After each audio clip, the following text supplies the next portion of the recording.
Sasa hapa tulipofika katika mwezi wa Ramadhan, mpaka sasa umeihisabu nafsi yako katika yote uliyoyafanya? Umefanya nini?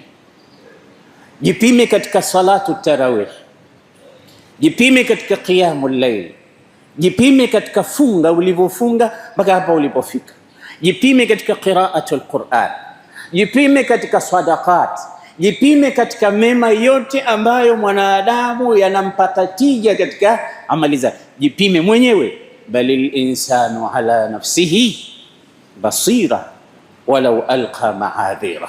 Sote hapa kwa haya niliyoyataja, kila mmoja anajitambua mwenyewe, kila mmoja anajijua mwenyewe. Nilivyotaja Qur'an, yupo anayejua kwamba hata juzu moja sijafika.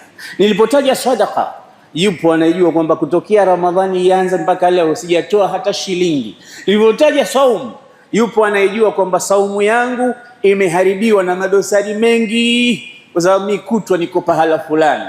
Wewe unajua kwamba wale ndovu tuliowataja katika khutba zilizopita, wengi wanaishi katika majumba yetu na wengine tunao mikononi na mifukoni, ambao wanatuangalia na kutuharibia saumu zetu. Nilivyotaja sadaqa au qiyamul layl au tarawih, yupo anayejua kwamba mimi nimeswali tarawih 2 tu, mmoja Masjid Nur Muhammad, mmoja Masjid Jami' Zanzibar. Mwingine anajua kwamba mpaka leo nakwenda sambamba, imamu akiingia katika tarawih naingia naye na siondoki mpaka atoe salamu ya kumaliza, ili kwa mujibu wa hadithi ya Bwana Mtume sallallahu alaihi wasallam nipate kuandikiwa qiyamu laila. Sote tunayatambua haya. Ni muhimu sana kujitathmini.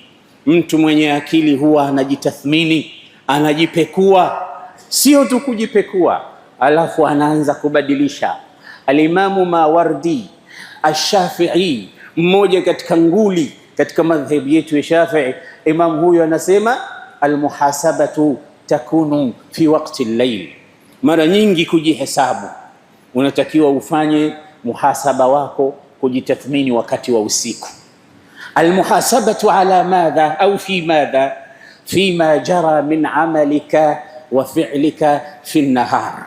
Usiku unachupiga sensa nafsi yako kwa yale yaliyotoka katika kinywa chako, yale uliyoyafanya katika amali yako, unaanza kufanya hesabu.